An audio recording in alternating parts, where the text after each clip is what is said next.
Let's start to move the hips and pelvis in an externally rotated position.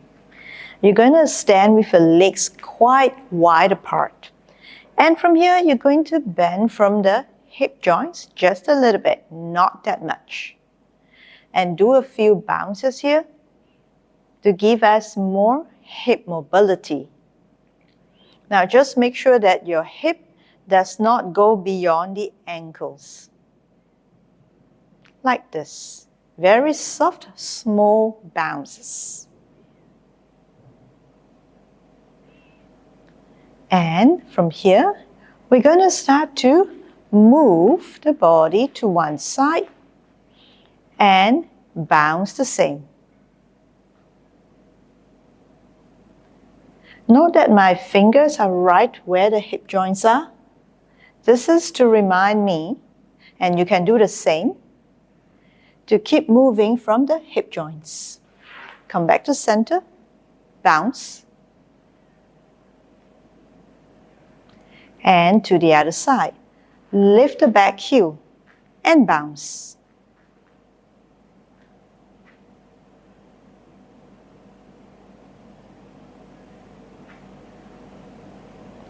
Come back to center, bounce. Basically, keep bouncing as you go through front, right, and left. To the right.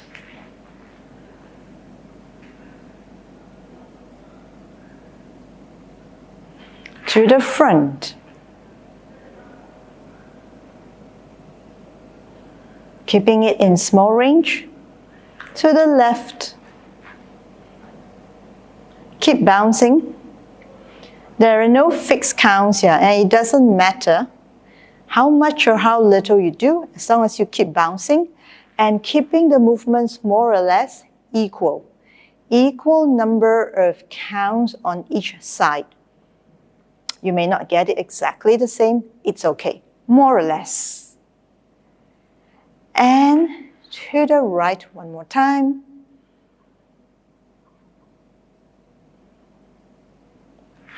Frontal again.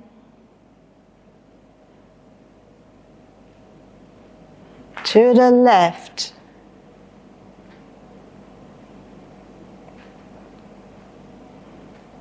Last set, frontal.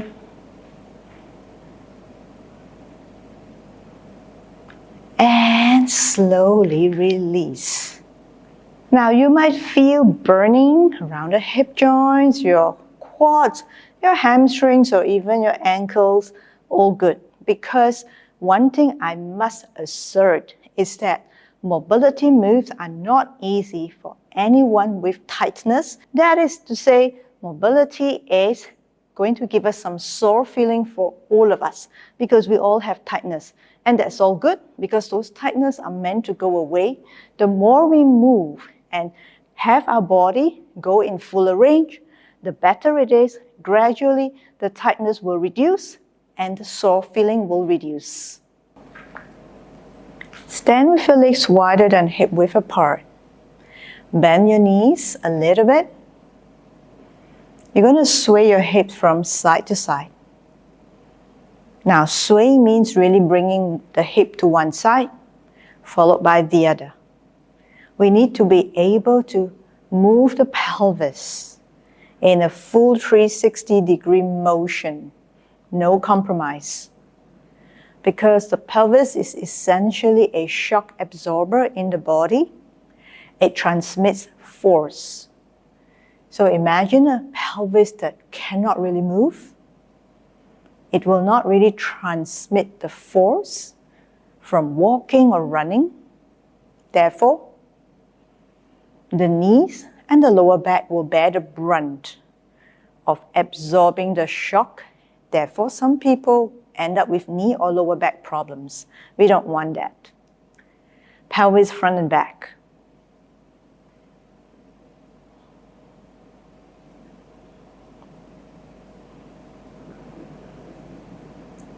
And again, side to side.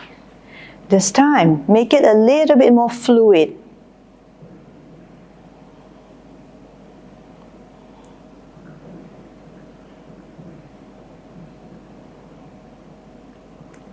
and front and back.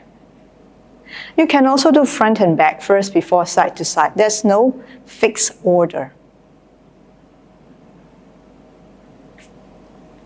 And from here, come to standing, relax a little bit. We're gonna go in full circle here. And bend your knees again, ready, go front, side, back, side, and front again. Full circle. The upper body stays fairly upright. We want to focus on pelvic circular motion here.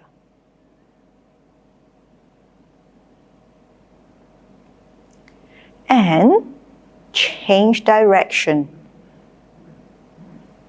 Again, you might feel one side, one direction easier to do than the other.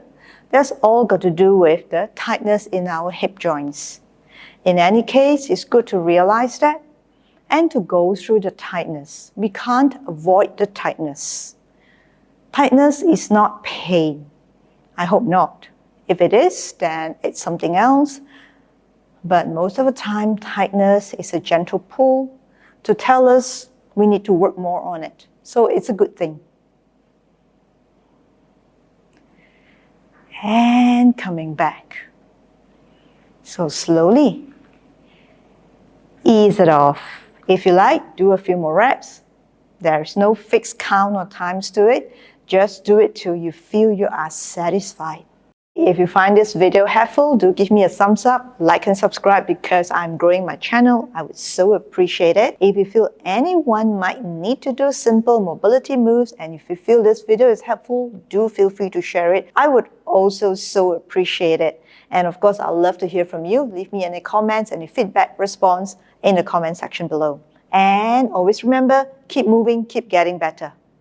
Movement has been my form of self-care for over 20 years, and I want to show you how you too can move and take better care of yourself every day.